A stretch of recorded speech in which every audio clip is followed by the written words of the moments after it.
Sampai hati difitnah aku. Geramnya. Nak marah tapi kena sabar. Nak marah tapi kena sabar.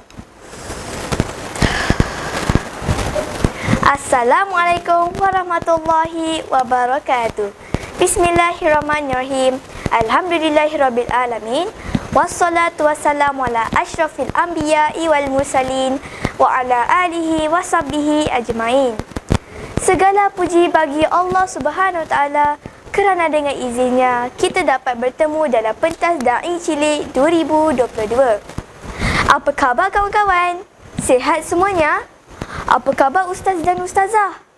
Saya harap semuanya dalam keadaan yang sihat dan ceria. Saya Ilham Safia ingin berkongsi satu cerita. Kawan-kawan tahu tak apa tu marah? Kawan-kawan pernah marah tak? Marah merupakan satu emosi normal yang melekat dalam diri manusia. Tapi ingat kawan-kawan, sifat marah ini perlu dikawal dan diluahkan dengan baik untuk menjaga kesihatan mental kita. Kalau kita tak mampu mengawal sifat marah ini dengan baik, lama kelamaan sifat ini akan membawa kita kepada tekanan diri yang teruk. Takutnya. Rasulullah sallallahu alaihi wasallam bersabda, bukanlah orang yang kuat itu yang pandai bergusti, tapi yang kuat adalah yang dapat menahan nafsunya ketika ia sedang marah. Hadis riwayat Al-Bukhari.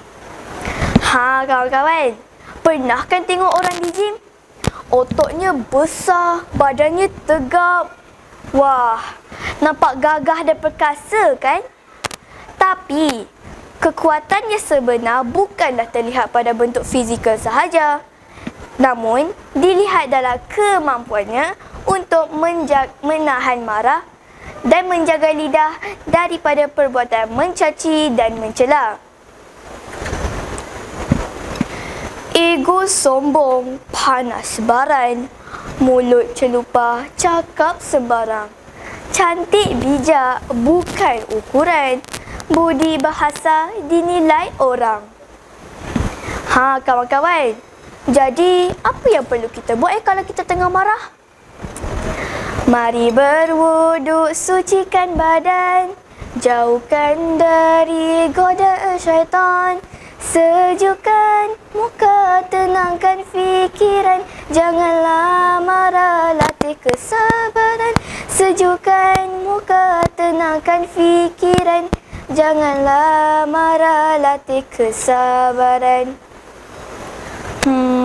Tapi kalau kemarahan masih tak hilang, apa lagi yang perlu kita buat ya? Kawan-kawan, Nabi SAW mengajar kita pelbagai cara untuk menghilangkan rasa marah. Sabda Nabi SAW, bila antara kalian marah di saat berdiri, maka duduklah. Jika marahnya sudah hilang, maka sudah cukuplah. Namun, jika masih tidak lenyap, maka berbaringlah. Hadis riwayat Abu Daud. Kawan-kawan, kekuatan mukmin bukan terletak pada kemenangannya semasa berkelahi, tetapi kemampuannya untuk mengawal emosi di saat dia sedang marah. Teman, saat dirimu dibelenggu amarah, andai awasi dari meninggi suara. Ingat selalu balasan pahala, andai sabar menutur kata. Ingat selalu akibat dan bala, andai lidah laju berbisa. Kuatlah kita menahan marah. Kuatlah kita menahan marah. Lepaskan ia dengan hikmah. Marah itu mudah, namun sabar itu lebih indah. Kawan-kawan, kalau kita dapat menahan marah, bersabar dan memaafkan kesalahan orang lain, seperti mana kita membuat kebajikan.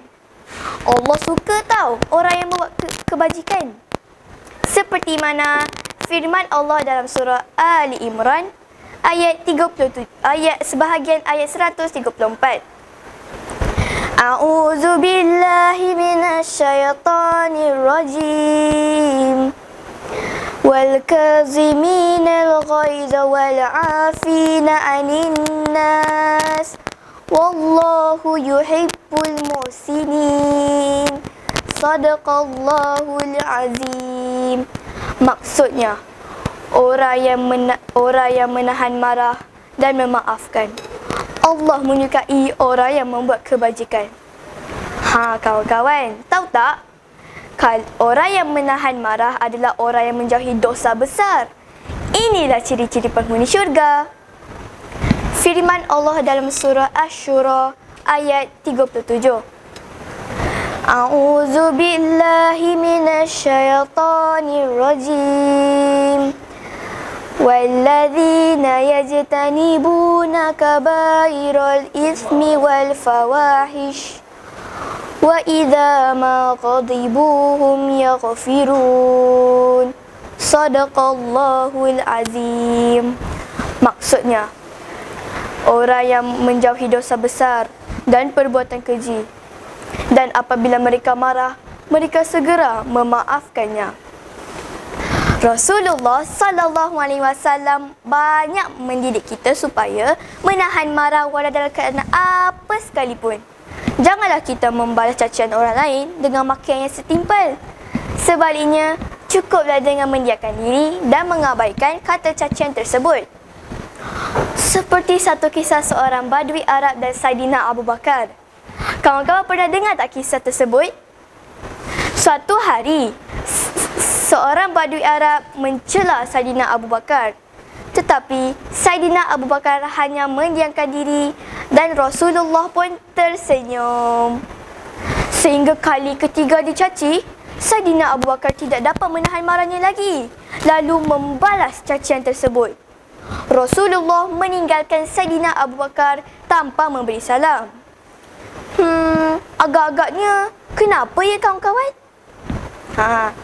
Saidina Abu Bakar terus tersedar dan bertanya Rasulullah, "Wahai Rasulullah, janganlah engkau biarkanku dalam kebingungan yang sangat. Jika aku berbuat kesalahan, jelaskanlah kesalahanku." "Wahai Abu Bakar, ketika Badui mencelamu pada kali pertama dan kedua, engkau mendiamkan diri. Aku tersenyum kerana banyak malaikat di sekelilingmu. Namun, kali ketiga engkau dicela dan engkau membalasnya, maka seluruh malaikat meninggalkanmu. Hadirlah iblis di sisimu. Oleh itu, aku tidak mahu mendekatinya atau memberi salam kepadanya." Begitulah kawan-kawan, cara Rasulullah mengajar kita supaya menahan marah walau dalam keadaan apa sekalipun. Sebaliknya, fokuslah kepada kesalahan diri dan memohon keampunan daripada Allah Subhanahu Wa Taala. Mari kawan-kawan hidup dengan tenang. Mari kawan-kawan kita hidup dalam iman. Mari kawan-kawan saling memaafkan. Tahan kemarahan, tentu Allah jadi sayang. Kawan-kawan yang dikasihi sekalian, sesungguhnya agama kita mahukan umatnya bersatu padu dan berkasih sayang.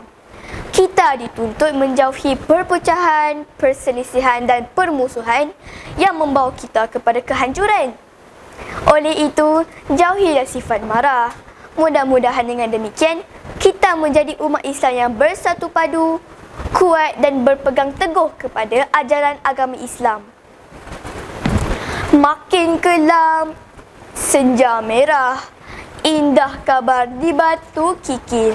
Bila geram, menahan marah, bawalah sabar, istighfar dan zikir. Sekian, wabillahi taufiq wal hidayah. Wassalamualaikum warahmatullahi wabarakatuh. Terima kasih.